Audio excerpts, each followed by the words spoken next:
Hi hello welcome back. ഇന്ന് സിമ്പിളായിട്ട് ഉണ്ടാക്കിയെടുക്കാൻ പറ്റുന്നൊരു ബ്രേക്ക്ഫാസ്റ്റ് റെസിപ്പി നോക്കാം.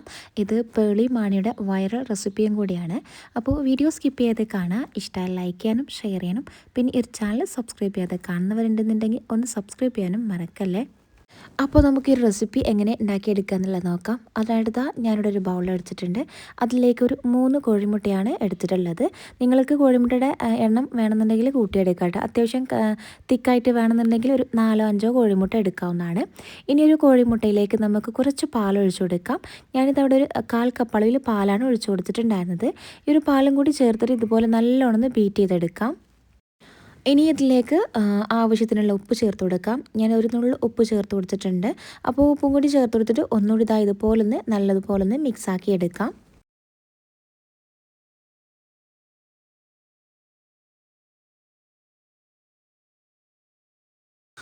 ഇനി ഒരു പാനിലേക്ക് കുറച്ച് വെളിച്ചെണ്ണ ഒഴിച്ചു കൊടുക്കാം. അതിലേക്ക് ഇഞ്ചി വെളുത്തുള്ളി ഇതുപോലെ ചെറുതായിട്ട് കട്ട് ചെയ്തിട്ട് ജസ്റ്റ് ഒന്ന് ചേർത്ത് കൊടുക്കാം. എന്നിട്ട് നല്ലോണം ഒന്ന് വഴറ്റിയെടുക്കുക കേട്ടോ. അതിൻ്റെ ഒരു കളറൊക്കെ ഒന്ന് മാറി വന്നാൽ മതി. ഒരുപാടങ്ങ് കരിഞ്ഞു പോകാതെ നോക്കണം. പിന്നെ അതിലേക്ക് എരിവിന് ആവശ്യമായിട്ടുള്ള പച്ചമുളക് ചെറുതായിട്ട് കട്ട് ചെയ്തിട്ട് അതും കൂടി ചേർത്ത് കൊടുത്തിട്ടുണ്ടായിരുന്നു. എല്ലാം കൂടി നല്ലോണം ഒന്നുകൂടി ഇതുപോലെ ഇളക്കി കൊടുക്കാം. പിന്നെ നമുക്ക് ഇഷ്ടത്തിനനുസരിച്ചിട്ടുള്ള കറിവേപ്പില ചേർത്ത് കൊടുക്കാം. അതുപോലെ തന്നെ വലിയുള്ളി ഇതുപോലെ ചെറുതായിട്ട് കട്ട് ചെയ്തിട്ട് ചേർത്ത് കൊടുത്തിട്ടുണ്ടായിരുന്നു. ഇതിപ്പോൾ ഒരു വലിയുള്ളി ഫുള്ളായിട്ട് എടുത്തിട്ടുണ്ടായിരുന്നു കേട്ടോ. അപ്പോൾ കോഴിമുട്ടയുടെയൊക്കെ എണ്ണം കൂട്ടിയെടുക്കുകയാണെന്നുണ്ടെങ്കിൽ അതിനനുസരിച്ച് വലിയുള്ളിയൊക്കെ കൂട്ടിയെടുക്കാവുന്നതാണ്. പിന്നെ ഒരു തക്കാളി ചേർത്ത് കൊടുത്തിട്ടുണ്ട്.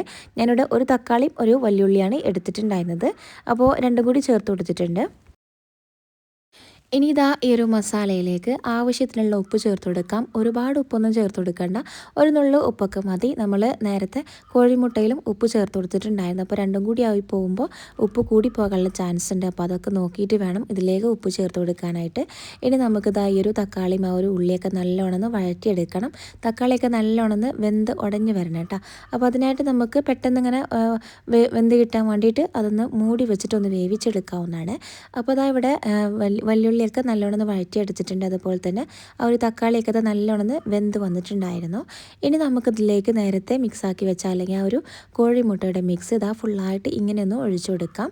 ഇങ്ങനെ ഒഴിച്ചതിന് ശേഷം നമ്മൾ കയ്യിൽ വെച്ചിട്ട് ഇതുപോലെ ഒന്ന് ഇളക്കി കൊടുക്കൊന്നും ചെയ്യരുത്. ജസ്റ്റ് ഇങ്ങനെ ഒഴിച്ചു കൊടുത്താൽ മാത്രം മതി. ഇനി നമുക്കൊന്ന് അടച്ച് വെച്ചിട്ട് ഇങ്ങനെ ഒന്ന് വേവിച്ചെടുക്കുകയാണ് ചെയ്യേണ്ടത് കേട്ടോ. ഈ ഒരു ടൈമിൽ ഇതിൻ്റെ മുകളിലായിട്ട് നിങ്ങൾക്ക് ഇഷ്ടമുള്ള ഡെക്കറേഷനൊക്കെ ചെയ്തെടുക്കുക കേട്ടോ. ഞാനിതവിടെ കുറച്ച് ചില്ലി ഫ്ലെക്സ് സ്പ്രെഡ് ചെയ്ത് കൊടുത്തിട്ടുണ്ടായിരുന്നു.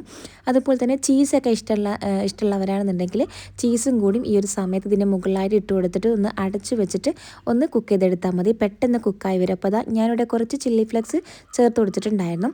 അതുപോലെ തന്നെ മല്ലിയിലേക്ക് വേണമെന്നുണ്ടെങ്കിൽ ചേർത്ത് കൊടുക്കട്ടെ. അതൊക്കെ നിങ്ങളുടെ ഇഷ്ടമാണ്. നിങ്ങൾക്ക് എങ്ങനെ വേണം ഡെക്കറേറ്റ് ചെയ്തെടുക്കേണ്ടത് അതുപോലെ ചെയ്തെടുത്താൽ മതി കേട്ടോ. അപ്പോൾ കുറച്ച് ടൈം കൊണ്ട് തന്നെ പെട്ടെന്ന് കുക്കായി കിട്ടും. അപ്പോൾ നമ്മുടെ ബ്രേക്ക്ഫാസ്റ്റ് ഇവിടെ റെഡി ആയിട്ടുണ്ട്. നല്ല ടേസ്റ്റാണ്. അപ്പോൾ എന്തായാലും ഒന്ന് ട്രൈ ചെയ്ത് നോക്കുക. പെട്ടെന്ന് അത് 5 മിനിറ്റ് കൊണ്ട് നമുക്ക് തയ്യാറാക്കി എടുക്കാൻ പറ്റുന്നതുള്ളൂ. അപ്പോൾ കറിയൊന്നും ഇല്ലെങ്കിൽ നമുക്കിത് സിമ്പിളായിട്ട് ഉണ്ടാക്കിയെടുക്കാൻ പറ്റുന്നൊരു അടിപൊളി ബ്രേക്ക്ഫാസ്റ്റ് റെസിപ്പിയും കൂടിയാണ്. അപ്പോൾ ട്രൈ ചെയ്ത് നോക്കുക. ഫീഡ്ബാക്ക് അറിയിക്കാനും മറക്കല്ലേ. അപ്പോൾ ഇതുപോലത്തെ ഈസിയായ റെസിപ്പീസിനൊക്കെ വേണ്ടിയിട്ട് ഈ ഒരു ചാനൽ സബ്സ്ക്രൈബ് ചെയ്യുക. സബ്സ്ക്രൈബ് ചെയ്യുമ്പോൾ ബെല്ലൈക്കൺ പ്രസ് ചെയ്യുക. ഓൾ എന്ന ഓപ്ഷനും കൊടുക്കുക കേട്ടോ.